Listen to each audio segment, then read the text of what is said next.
Okay. ఈరోజు మనం ఒక చాలా special central government job notification గురించి మాట్లాడుకోబోతున్నాం. ఎందుకంటే చాలామంది దీన్ని చూసి అబ్బా ఇది మనకు కాదులే అని వదిలేస్తారు. కానీ దానిలోనే అసలైన అవకాశం దాగుంది. ఏంటో చూద్దామా? అవును, మీరు చూస్తున్నది నిజమే. ఇది సెంట్రల్ గవర్నమెంట్ జాబ్, కానీ కాంపిటీషన్ మాత్రం చాలా తక్కువ. అదెలా సాధ్యమంటారా?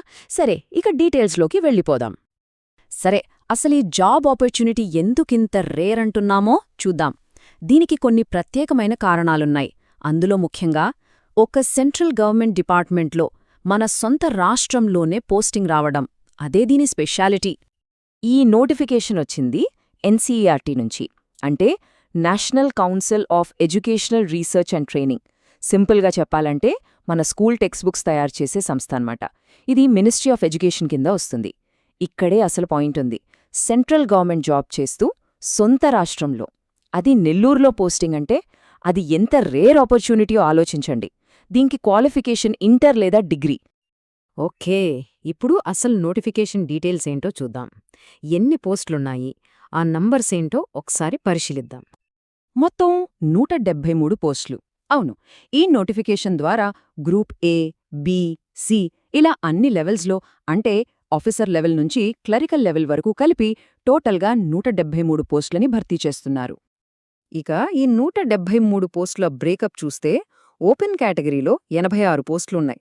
ఆ తర్వాత ఓబీసీకి 44, ఎస్టీకి 18, ఎస్సీకి 14, ఇంకా ఈడబ్ల్యూఎస్కి 11 పోస్టులు కేటాయించారు. సరే, ఇక్కడే అసలు ప్రశ్నొస్తోంది. 173 పోస్టులున్నప్పుడు పోటీ తక్కువగా ఉంటుందని ఎందుకంటున్నాం?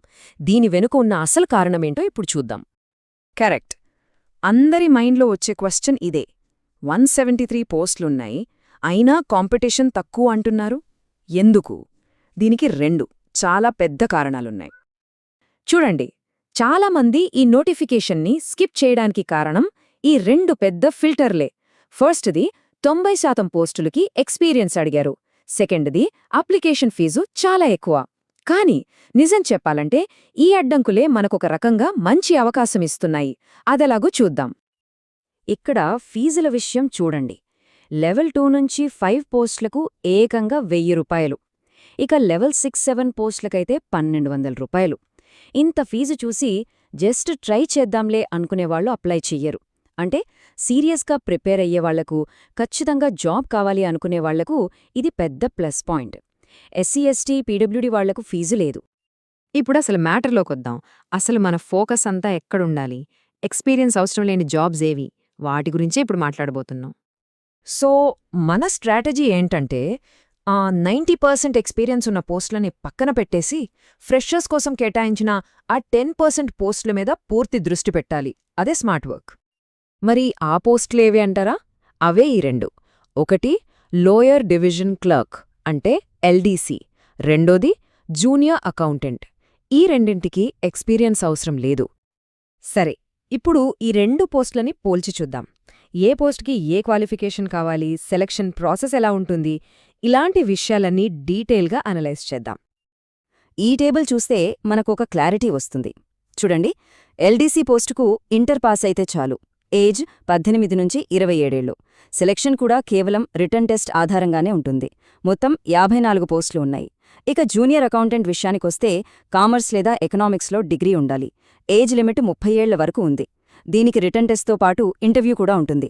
ఇక్కడ స్పెషల్ విషయమేంటంటే ఉన్న ఒక్క పోస్టే అది నెల్లూరులో ఉంది. అది ఓపెన్ కేటగిరీలో. కరెక్ట్, మనం ఇందాక నుంచి చెప్పుకుంటున్న పాయింట్ ఇదే. ఈ ఫీజులు, ఈ ఎక్స్పీరియన్స్ రిక్వైర్మెంట్స్ ఇవన్నీ చూసి చాలామంది అప్లై చెయ్యరు. సో ఎవరైతే సీరియస్గా ప్రిపేర్ అయ్యి అప్లై చేస్తారో వాళ్లకిది ఒక గోల్డెన్ ఆపర్చునిటీ. వావ్! ఇక జూనియర్ అకౌంటెంట్ జాబ్ వస్తే స్టార్టింగ్ శాలరీనే సుమారుగా 50,000 వరకు ఉంటుంది. ఒక సెంట్రల్ గవర్నమెంట్ జాబ్కి ఇది చాలా మంచి శాలరీ ప్యాకేజ్ కదా. ఫైనల్గా ఒక చాలా ఇంపార్టెంట్ అప్డేట్. ఇది తెలియకపోతే చాలామంది పొరపడే అవకాశం ఉంది.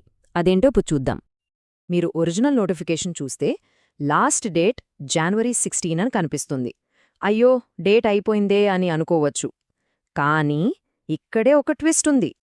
అవును, లాస్ట్ డేట్ని January 30 వరకు ఎక్స్టెండ్ చేశారు. సో ఇంకా టైం ఉంది. అర్హత ఉండి ఆసక్తున్నవాళ్లు అస్సలు లేట్ చేయకుండా అప్లై చేసుకోవచ్చు.